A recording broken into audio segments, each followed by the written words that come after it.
You just changed your permalink settings, and now your homepage works. But every post or page shows a 404 error. Don't panic. This happens all the time, and it's an easy fix. Here's exactly why it happens and how to fix it.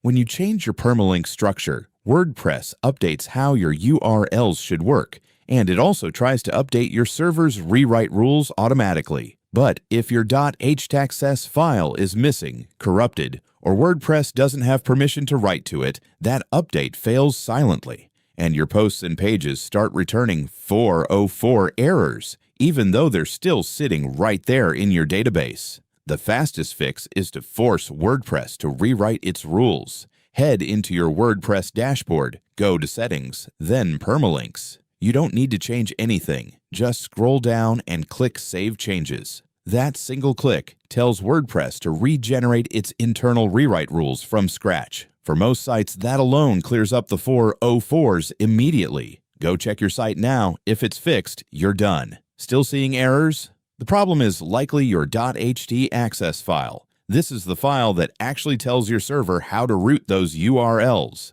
Sometimes it doesn't update properly, or it's missing the rewrite rules altogether. To fix it, go into your hosting file manager, open your root folder, usually called public_html, and look for a file named htaccess. Open it to edit. If it looks empty, corrupted, or missing the WordPress rewrite block entirely, that's your problem. Replace it with a fresh default WordPress.htaccess file, save, and reload your site. That's it. Reset your permalinks, and if that doesn't do it, fix your htaccess file manually, and your 404s should be gone for good. If this helped, drop a like and subscribe for more WordPress fixes. See you in the next one.